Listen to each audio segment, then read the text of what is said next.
Now then, bad news, everyone. The shredders are full of evidence. Yeah, now time to dunk like fuck on Blizzard. Now time for the big dunk. All right. I'd even... Well, at least some of this player feedback, maybe the player feedback shredder actually did get clogged, and they've now... We worked it out. Yeah. The player feedback shredder got clogged, but the sexual harassment evidence shredder is, it turns out, right?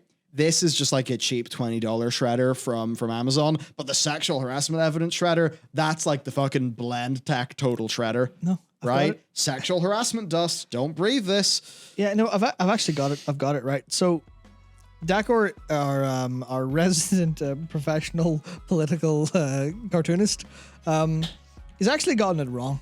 Oh. So what happened was they don't have two shredders.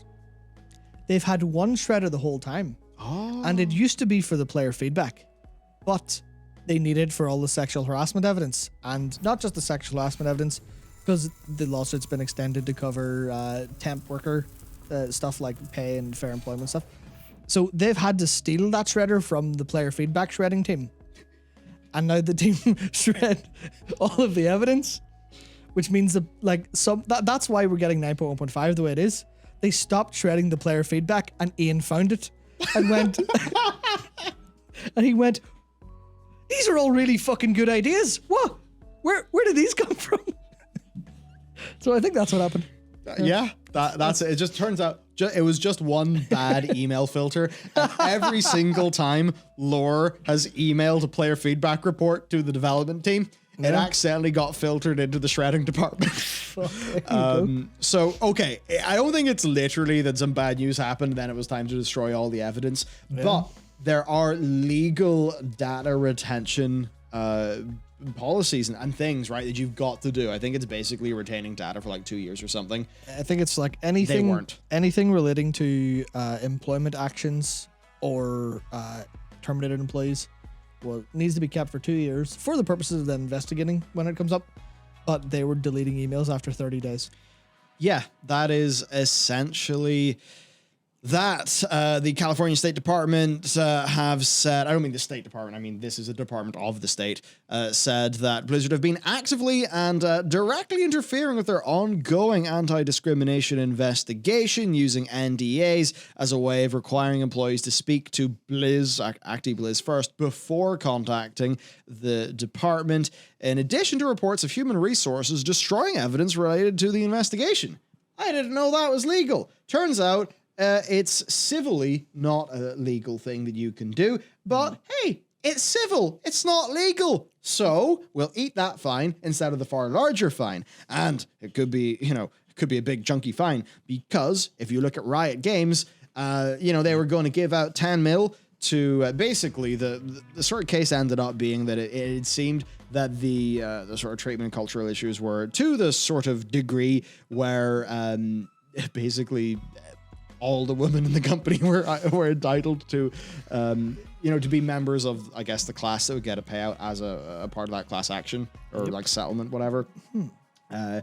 So the California department was like, 10 million for 1,000 people. How about up to 400 million in back pay? Nope. No, thank you. So in that case, you could maybe think, well, shit, the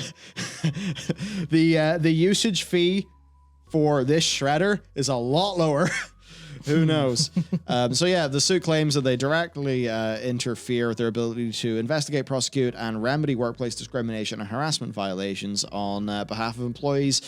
And also, this is a big thing, there was a wording update that went from employees to workers. And that's big because workers includes contracted people. So it actually vastly increases the scope of what falls under their investigation.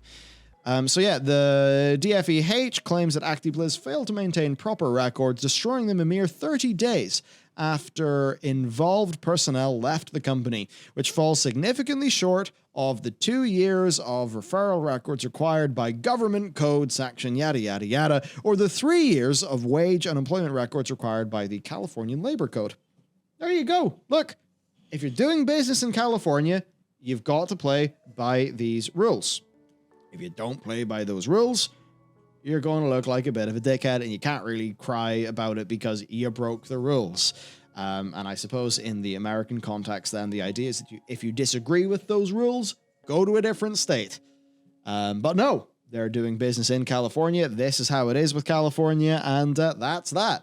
And, you could say they could move over to another state where things would be a lot more opened up. And there are a lot of people moving away from the big cities and to the more rural areas. I hear that's a thing going on in the US, which, fair enough. You're probably going to be happier that way than a big city hellscape. Definitely. But certainly for access to talent, I mean, look, I think about what the cost of living is like in California, and it seems totally crazy bonkers down to me. But it does seem like that's where the talent is, and there must be some reason why people continually headquarter there. So, that's that. Here's the thing, right? If you're Activision-Blizzard, talent will come to you, I think. Yeah, that's another point. The only problem is you have to pay them enough to make them actually, make the journey or move. But I mean, it was even... Oh, what was it? It was... Because I was thinking about this, because I was thinking about the 38 Studio story. Yeah. Because they recently had the last paychecks go out. But to cut a long story short, whenever 38 Studios closed on Rhode Island, a lot of their employees were hit with mortgages from Massachusetts, where they were originally based, because the company said, "Oh, we'll take all your mortgages until the houses are sold, because you're all moving to Rhode Island to follow us." So they relocated, made sure everyone was, sorted mortgage-wise to move to Rhode Island. And that was that was a reckless use of money, seemingly. And it was all part of the scheme to get Rhode Island to give them money, government-wise. But that's a possibility. That's a thing you can do. I mean, it would be extremely expensive to abandon a campus, of course. Yeah. But it is a thing they could eventually do is, okay, we're going to set up another headquarters in a cheaper place for, maybe one sub-team. Does anyone want to move? We'll, I imagine not many of them own houses in California anyway. So the problem, Yeah. so the problem of, we'll same pay, lower cost, we'll maybe pay for your flights out or something. Or we'll set up some legal body to kind of help you move. That's the things that they can do. Because, there's how many companies set up and start talent hubs? And other companies and games have been doing that anyway. They have been moving to smaller cities in the US. So there's nothing, technically speaking, stopping them from going, fuck it, we'll set up somewhere else. Yeah. And, getting talent to come to them because they're Activision-Blizzard. Maybe that doesn't mean very much nowadays, but it used to. Probably won't be Rhode Island because I think they are done with giving big handouts to game companies. Yeah, people moved to Cali to work for Blizzard. I'm sure they'd be happy to move to anywhere else. Well, Georgia, I don't know. I have no idea, but where's good for industry in America? But, the possibilities are. So, okay, there's that. Now we got your boy Wyatt. Now, this is a funny meme. This is all fun and jokes. Now, that said, I do think that Wyatt Chang, let's just call him Punished Wyatt, because, think about this poor bastard, this poor motherfucker, in a barren BlizzCon, he has to do the big thing. He has to go out there to a crowd of PC gamers and have the big announcement be a mobile game. There's no universe where that was going to go well for him. He was, I think, failed by his leaders. It's not his fault. This is a funny meme about the company. He's the face of it, but it's not his fault. And, you could say, oh, don't you guys have phones? Was a silly thing for him to say. Maybe it was. But also, what are you going to do when there's probably a few million people watching you at home and a massive crowd in front of you? I mean... He's on the spot, man. He was expecting people to go, oh, sweet, yeah, Diablo mobile game, fucking right, give me that. I can't wait to play Diablo on the bus. And he got people going, Poor Wyatt. Yeah, he's just imagine, the entire crowd just like, what? Poor bastard. Yeah. Poor So bastard. I have a lot of empathy for him. Poor you man. guys not have phones? The fuck. I don't know. I would have handled it worse. I know that for sure. Yeah. Oh, that's for fucking sure. So there's that. Then also we did cover this a bit, but there's the expansion of the lawsuit, which basically just means more people are covered by it.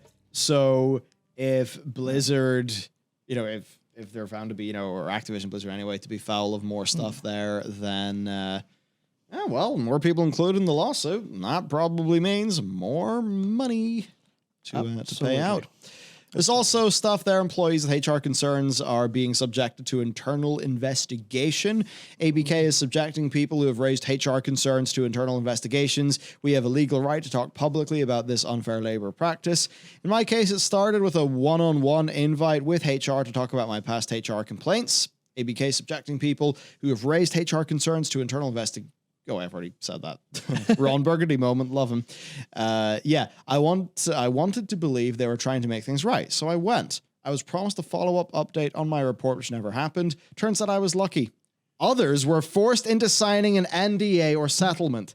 Yo. Is that what the update to the state case is about? The forced, NDA signings. Maybe this is because I opted out of forced arbitration. Anyone hired after 2019 or who didn't opt out won't be as lucky. Yep. Yeah. It's impossible for me to trust the company has my best interests at heart when they're allegedly shredding our old HR records and are still silencing us. Shred it. Very good. Very good. I love that, man. Good job. This is just the thing where they do a recap of the things they've done. And I will say, I fully support all of these, almost all of them. I mean, it is all good shit, right? Like high-level personnel changes, greater transparency. That is all good. That is all good. But the forced arbitration, things like that, there are things that staff want that have not been met, and basically they are just like, no, we disagree about the shredding evidence. I mean, look, maybe you literally didn't shred documents. Maybe it's you deleted email records in a way that was in violation of the labor code. Either way, it's not good, and it is what you're being accused of. Now they basically have to refute that accusation, or else they can't just say, "Yeah, sorry, we did."